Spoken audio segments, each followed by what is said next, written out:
Hablemos de un tema importante. En estos días, la dictadura militar chilena, también denominada como régimen militar, fue establecida en Chile entre el 11 de septiembre de 1973 y el 11 de marzo del año 90. Información totalmente pública. En este periodo, por extensión, se conocía así al periodo de la historia chilena en que dicha dictadura militar estuvo vigente. Este periodo se inició con aquel golpe de Estado que derrocó al gobierno democrático del entonces presidente Salvador Allende. Las Fuerzas Armadas y de Orden establecieron una junta militar de gobierno que la presidió por el comandante en jefe del ejército, Augusto Pinochet. Quien se convertiría en el líder de la dictadura durante toda su extensión. El resto de la junta estuvo conformada en sus primeros años por José Toribio Merino, Gustavo Ley y César Mendoza, en representación de la Armada, de la Fuerza Aérea y los Carabineros respectivamente. Aunque tuvo originalmente un neto carácter militar, con el paso de los años fueron incorporándose colaboradores civiles al gobierno.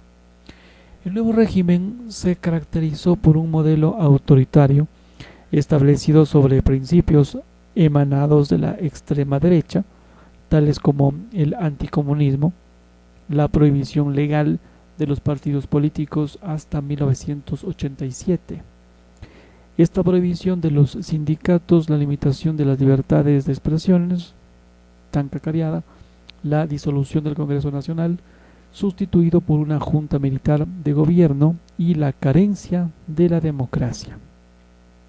Lo anterior se reflejó en las sistemáticas violaciones de los derechos humanos cometidas por la dictadura, registrándose al menos 28.259 víctimas de prisión política y tortura, 2.298 ejecutados y 1.209 detenidos desaparecidos.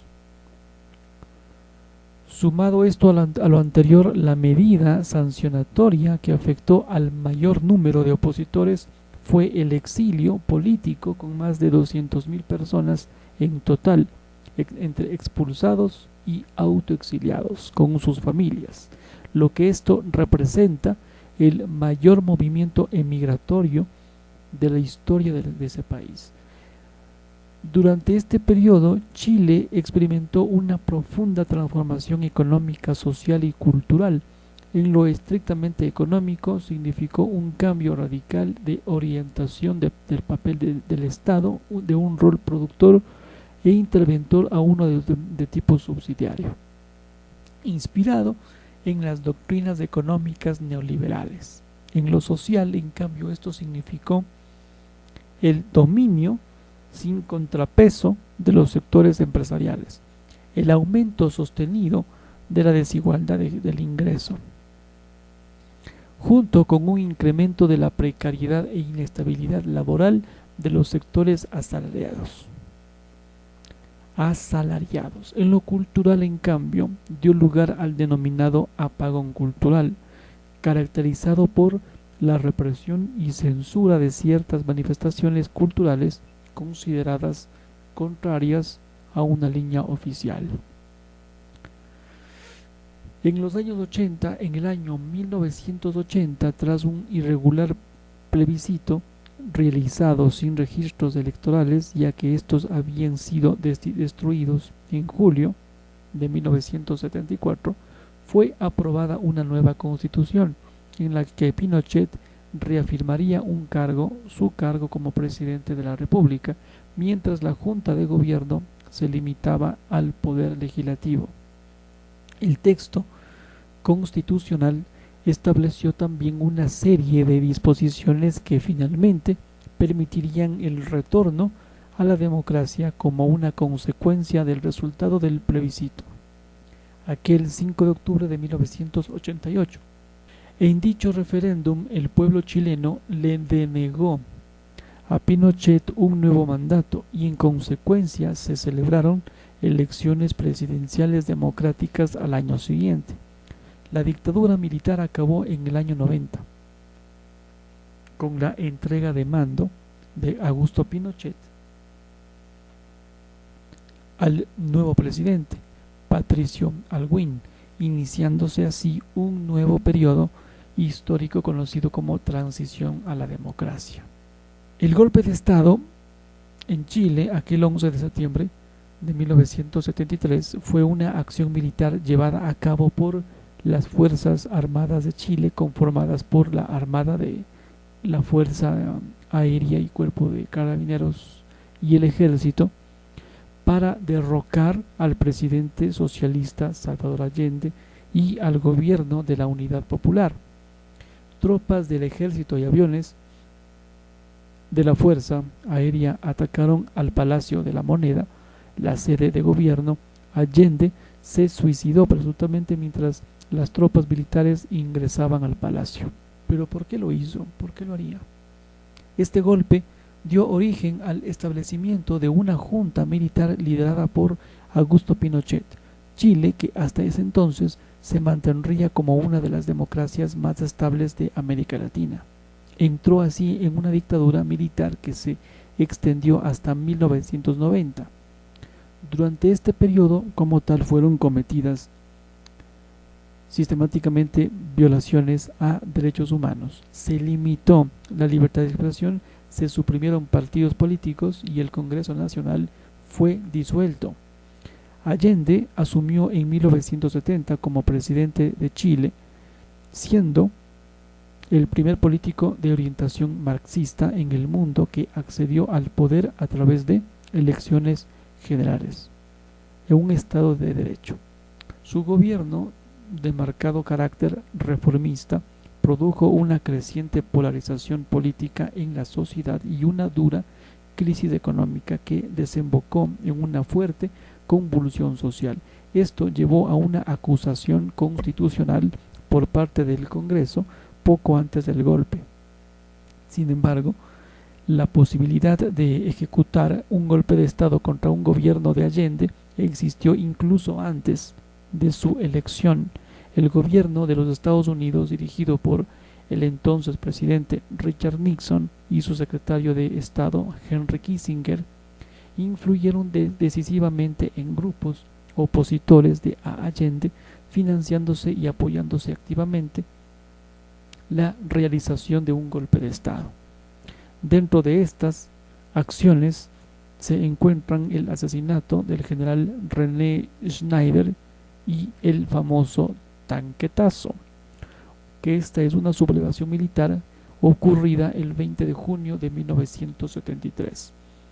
Tras este tanquetazo, grupos dentro de la Armada de Chile planearon derrocar al gobierno, al que posteriormente se sumarían altos mandos de la Fuerza Aérea y grupos dentro de los Carabineros. Días antes de la fecha planificada para la acción militar se sumó Augusto Pinochet, comandante en jefe del ejército. En la mañana 11 de septiembre de 1973, las cúpulas de las Fuerzas Armadas y de orden lograron rápidamente controlar gran parte del país, exigiendo la renuncia inmediata de Salvador Allende, quien se refugió en la sede de gobierno. La toma de poder, la Junta Militar de Gobierno presidida por Augusto Pinochet a través de órdenes dictadas en cadena nacional de radio y televisión, restringió los derechos civiles y políticos e instauró el estado de asilo y toque de queda. Asimismo, declaró la ilegalidad, de algunos partidos políticos y el receso de otros, la censura a medios de comunicación y ordenó la detención de los máximos líderes de la Unidad Popular, declarándola ilegal. De acuerdo con lo dispuesto en el decreto ley número 1, dictado a ese efecto, la Junta Militar, conformada por los comandantes en jefe del Ejército, Armada, Fuerza Aérea y General Director de Carabineros, asumió la jefatura de la República. Este mismo decreto garantizó el respeto de las atribuciones del Poder Judicial, la Constitución política y las leyes, en la medida en que la entonces situación del país lo permitiera para el mejor cumplimiento de los postulados que en ella se proponía. El 12 de noviembre de 1973 se estableció el ejercicio del Poder Legislativo mediante decretos con fuerza de leyes, con la firma de todos los miembros de la Junta y de los ministros respectivos si es que se estima conveniente. De igual forma, el Poder Ejecutivo se llevó a cabo a través de decretos supremos y resoluciones con la firma del presidente de la Junta, Augusto Pinochet, y de los ministros del ramo. Como se exigía que existiese una cabeza de gobierno visible, se estableció el 17 de junio de 1974, mediante decreto ley número 527, que el presidente de la Junta tendría en sus manos el Poder Ejecutivo, con el cargo de jefe supremo de la nación. Sin embargo, esta denominación no oficial se mantuvo hasta el 17 de diciembre del mismo año, cuando, mediante una modificación del dicho decreto, fue nombrado con el título tradicional de Presidente de la República por los demás integrantes de la Junta Militar. Aunque la idea original fue que la presidencia de la Junta sería rotativa, este propósito nunca se cumplió. El poder que adquirió Pinochet con este nombramiento fue enorme. Tuvo capacidad de nombrar y remover a su antojo ministros, subsecretarios, intendentes, gobernadores, alcaldes. En 1978, Pinochet buscó legitimar su dictadura por medio de un cuestionadísimo plebiscito nacional, lo cual esto no sería celebrado en forma abierta ni transparente. 2 años más tarde, mediante el nuevo plebiscito, cuya legitimidad también es cuestionada, se aprobó la Constitución de 1980 en reemplazo de la Constitución de 1925, entre cuyas disposiciones se estableció un periodo presidencial de 8 años de duración a partir del 11 de marzo del año siguiente, 81. De aquello 1981, por una disposición transitoria, Pinochet pasó a ocupar la presidencia de la República plenamente. A pesar de esto, la Junta Militar se mantuvo en sus funciones hasta el 11 de marzo de 1990.